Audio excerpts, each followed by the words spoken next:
Ако се уште не сте поднеле годишна даночна пријава, тогаш имате уште еден ден за да го направите тоа. Утре истекува рокот за поднесување на пријавите за остварени приходи на граѓаните во изминатата 2015 година. Од регионалната канцеларија на Управата за јавни приходи во Битола вела дека се зголемува свеста кај граѓаните за поднесување на годишни даночни пријави. До денеска во Битола ова обврска ја извршиле 56.253 граѓани, а на ниво на држава пак поднесени се вкупно 316.756 годишни даночни пријави, од кои 315.226 се поднесени во хартиена форма, а 1.530 се поднесени по електронски пат преку системот е-даноци. Дисциплинираноста на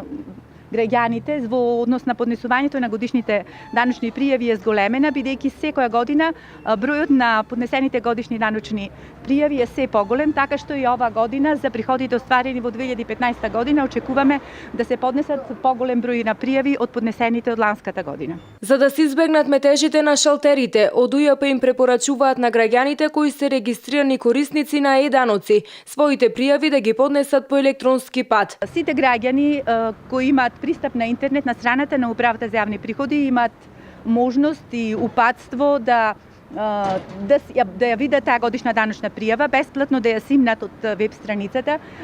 да го прочитат упатството како да ја пополнат таа годишна даночна пријава и да ја најдат брошурата во која е објаснето како се пополнуваат, значи сите полиња во годишната даночна пријава, а има во таа брошура има и одговори на најчесто поставувани прашања од страна на граѓаните. Имајќи ги предвид навиките на граѓаните, својата обврска за поднесување на годишна даночна пријава да ја остварат во последен момент, даночните канцеларии на УЈП ќе работат со продолжено работно време од 8 часот и 30 минути до 18 часот, додека пак работното време на контакт центарот на УЈП е од 9 часот до 20 часот.